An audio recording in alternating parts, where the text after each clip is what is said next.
ఒక ఆసక్తికరమైన విషయాన్ని మాట్లాడుకుందాం. మన రోజూ చూసే క్యాలెండర్లో సడన్గా ఒక అదలపు నెల ఊడిపడితే ఎలా ఉంటుంది? అవును, అకస్మాత్తుగా ఒక ఎక్స్ట్రా నెల. రైట్. ఆ ఎక్స్ట్రా నెలలో ఎవరూ పెళ్ళిళ్ళు చేసుకోరు, గృహప్రవేశాలు చేయరు. అంటే మన ఈ ఉరుకులు పరుగుల రెగ్యులర్ లైఫ్కి ఒక పెద్ద పాజ్ బటన్ నొక్కినట్లు అనమాట. నిజమే. ఇది వినడానికి ఆధునిక ప్రపంచానికి కొంచెం వింతగా అనిపించొచ్చు. నమస్కారం. హిందూ క్యాలెండర్లో అప్పుడప్పుడు ఒక అదనపు నెల ఎందుకు వస్తుందో ఎప్పుడైనా ఆలోచించారా? ఈరోజు మన విశ్లేషణలో ఈ అధిక మాసం వెనుక ఉన్న అద్భుతమైన ఖగోళ గణితం, అలాగే మన ప్రాచీన కాలగణనలో ఉన్న పక్కా లాజిక్ ఏమిటో చాలా సింపుల్గా వివరంగా తెలుసుకుందాం. సరే, ముందుగా ఒక చిన్న ప్రశ్నతో మొదలు పెడదాం. ఒక సంవత్సరంలో అసలు ఎన్ని రోజులుంటాయి? వినడానికి చాలా సింపుల్గా అనిపిస్తుంది కదూ. 365 రోజులు అని మనం టక్కును చెప్పేస్తాం. కానీ మన పంచాంగం ప్రకారం చూస్తే ఈ చిన్న ప్రశ్న వెనుకే ఒక పెద్ద మ్యాథమెటికల్ పజిల్ దాగి ఉంది. ఆ పజిల్ ఏంటో ఇప్పుడు డీకోడ్ చేద్దాం. అసలు ఈ పజిల్ను అర్థం చేసుకోవాలంటే ముందుగా మన కాలగణనలో ఉన్న ఆ ప్రధానమైన తేడా ఏమిటో చూడాలి. మనం గమనించాల్సిన ముఖ్యమైన విషయం ఏమిటంటే, మన హిందూ పంచాంగం కేవలం ఒకే పద్ధతిలో నడవదు. ఇది ఒకే సమయంలో అటు సూర్యుడి గమనాన్ని, ఇటు చంద్రుడి గమనాన్ని కూడా లెక్కలోకి తీసుకుంటుంది. అంటే సూర్యుడి ఆధారంగా నడిచే సౌరమానం, అలాగే చంద్రుడి ఆధారంగా నడిచే చాంద్రమానం, ఈ రెండూ ఒకేసారి ప్యారలల్గా ప్రయాణిస్తుంటాయన్నమాట. మరిక్కడే అసలు చిక్కు వస్తుంది. సౌరమానం ప్రకారం ఒక సంవత్సరానికి సుమారు 365 రోజులుంటే, చాంద్రమాన సంవత్సరానికి మాత్రం కేవలం 354 రోజులు మాత్రమే ఉంటాయి. చూసారా, ఈ రెండు క్యాలెండర్ల మధ్య స్టార్టింగ్ నుంచే ఒక స్పష్టమైన గ్యాప్ ఉందన్నమాట. అంటే ఆ గ్యాప్ ఖచ్చితంగా ఎంత ఉందంటే దాదాపు 12 రోజులు. ఇంకా ఖచ్చితంగా చెప్పాలంటే 11 రోజులు. సూర్యచంద్రుల గమనాల మధ్య ప్రతి సంవత్సరం ఈ 11 రోజుల తేడా అలా మిగిలిపోతూనే ఉంటుంది. మరి ప్రతి ఏడాది ఇలా 11 రోజులు మిగిలిపోతూ ఉంటే ఏమవుతుంది? అలా కరెక్ట్గా 3 సంవత్సరాలు తిరిగేసరికి ఈ మిగిలిపోయిన రోజులన్నీ కలిసి ఏకంగా ఒక పూర్తి నెలగా మారిపోతాయి.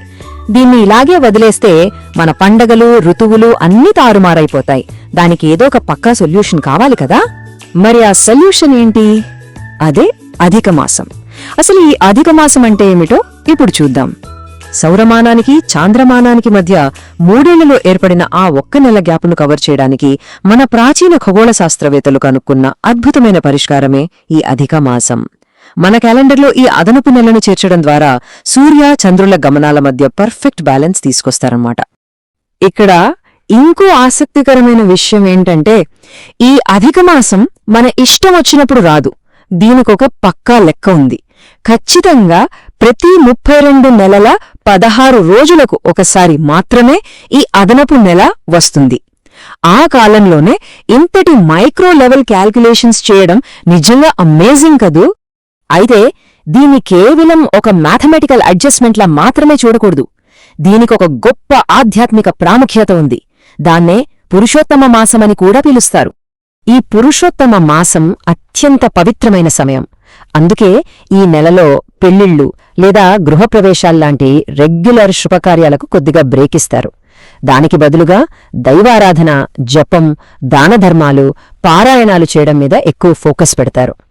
సింపుల్గా చెప్పాలంటే ఇది ప్రాపంచిక విషయాలకు దూరంగా మన ఆధ్యాత్మిక ఎదుగుదలకు కేటాయించిన ఒక స్పెషల్ టైం. ఇదంతా బానే ఉంది. మరి ఈ సంవత్సరం క్యాలెండర్లో ఈ అధిక మాసం ఇంపాక్ట్ ఎలా ఉండబోతోందో ఇప్పుడు తెలుసుకుందాం. మనం క్యాలెండర్ చూస్తే ఈ మార్పు చాలా క్లియర్గా కనిపిస్తుంది.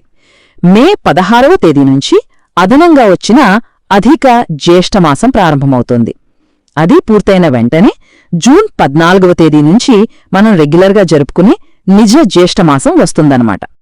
అంటే దీని అర్థమేంటి? ఈ ఖగోళ అమరిక వల్ల మనకు ఏకంగా వరుసగా 2 జ్యేష్ఠమాసాలు వస్తున్నాయి. ముందుగా అధిక జ్యేష్ఠం, ఆ వెంటనే నిజ జ్యేష్ఠం. పంచాంగ పండితుల ప్రకారం ఇలా ఒకే నెల 2 సార్లు బ్యాక్ టు బ్యాక్ రావడమనేది కాలగమనంలో అత్యంత విశిష్టమైన, పవిత్రమైన ఘట్టంగా భావిస్తారు. ఇదంతా విన్నాగా మీకేమనిపిస్తుంది? ఎలాంటి ఆధునిక టెక్నాలజీ, సూపర్ కంప్యూటర్లు లేని ఆ కాలంలోనే మనవారు ఎంతటి పర్ఫెక్ట్ ఖగోళ గణితాన్ని సృష్టించారో కదా. ఆనాటి ఆ అద్భుతమైన కాలగణన నేటికీ మన సంప్రదాయాలను ఎంత ఖచ్చితంగా నడిపిస్తుందో చూస్తే నిజంగా ఆశ్చర్యం వేస్తోంది. అనంతమైన ఈ కాలగణనలో ఆకాశంలో తిరిగే గ్రహాల కదలికల్లో ఇంకెన్ని అద్భుతమైన లెక్కలు దాగి ఉన్నాయో కదా, ఆలోచించండి.